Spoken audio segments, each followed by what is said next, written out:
Early Indologists wished to control and convert the followers of Vedic culture. Therefore, they widely propagated that the Vedas were simply mythology. Max Mueller, perhaps the most well-known early Sanskritist and Indologist, although later in life he glorified the Vedas, initially wrote that the Vedas were worse than savage, and India must be conquered again by education. Its religion is doomed. Thomas Macaulay, who introduced English education into India, wanted to make the residents into a race that was Indian in blood and color, but English in taste, in opinion, in morals, and in intellect. However, the German philosopher Arthur Schopenhauer stated that the Sanskrit understanding of these Indologists was like that of young schoolboys. These early Indologists devised the Aryan invasion theory, denying India's Vedic past. They taught that the English educational system is superior. They intentionally misinterpreted Sanskrit texts to make the Vedas look primitive. And they systematically tried to make Indians ashamed of their own culture. Thus, the actions of these Indologists seems to indicate that they were motivated by a racial bias. Innumerable archaeological findings and their analysis have recently brought the Aryan invasion theory into serious question. This theory is still taught as fact in many educational systems despite much contrary evidence. The Aryan invasion theory is that the Vedic Aryans entered India between 1500 and 1200 BCE. They conquered the native Dravidian culture by virtue of their superiority due to their horses and iron weapons. They imported the Vedic culture and its literatures. This Aryan invasion theory, however, deprives the inhabitants of India of their Vedic heritage. The wealth of their culture came from foreign soil. The Aryan invasion theory raises an interesting dilemma called Frawley's paradox. On the one hand, we have the vast Vedic literature without any archaeological finds associated with them. And on the other hand, we have 2,500 archaeological sites from the Indus-Saraswat civilization without any literature associated with them. A preponderance of contemporary evidence now seems to indicate that these are one and the same cultures. This certainly eliminates this paradox and makes perfect sense to an unbiased researcher. Facts which cast serious doubt on the Aryan invasion theory are: there is no evidence of an Aryan homeland outside of India mentioned anywhere in the Vedas.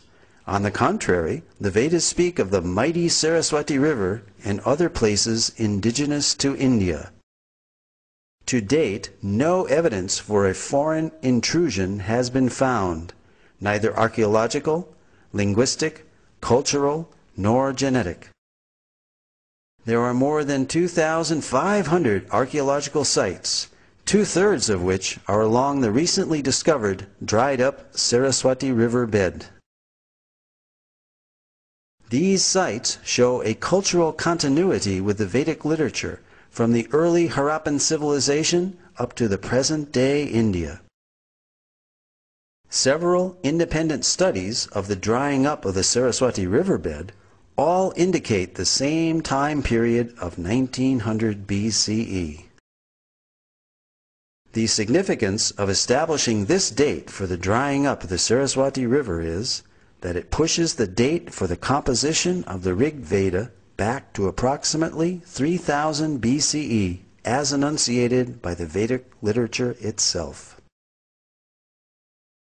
The late dating of the Vedic literatures by Indologists is based on speculated dates of 1500 BCE for the Aryan invasion and 1200 BCE for the Rig Veda, both now disproved by scientific evidence. Max Muller, the principal architect of the Aryan invasion theory, admitted the purely speculative nature of his Vedic chronology, and in his last work, published shortly before his death, The Six Systems of Indian Philosophy, he wrote, "Whatever may be the date of the Vedic hymns, whether 1500 or 15,000 BCE, they have their own unique place and stand by themselves in the literature of the world." It can be scientifically proven that the Vedic culture is indigenous through archaeology, the study of cultural continuity, by linguistic analysis, and genetic research. For example, the language and symbolism found on the Harappan seals are very Vedic.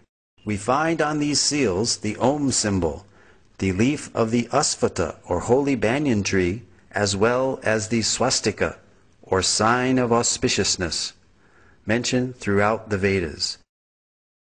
Om is mentioned in the Mundaka and Katha Upanishads, as well as the Bhagavad Gita. The holy Ashvattha tree is mentioned in the Aitareya and Satapatha Brahmanas, as well as the Taittiriya Samhita and Katyayana Smriti.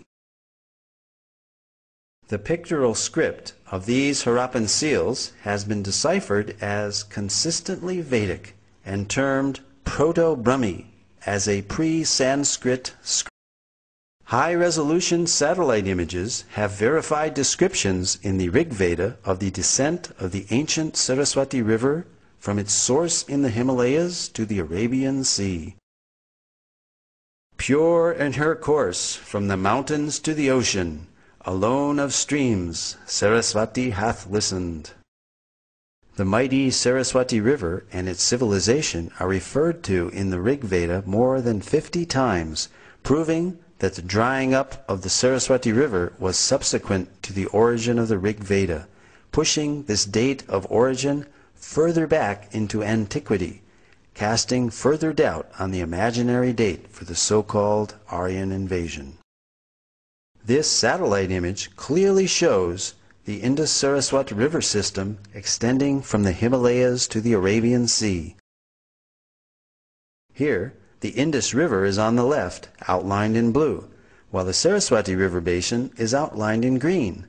The black dots are the many archaeological sites or previous settlements along the banks of the now dry Saraswati River.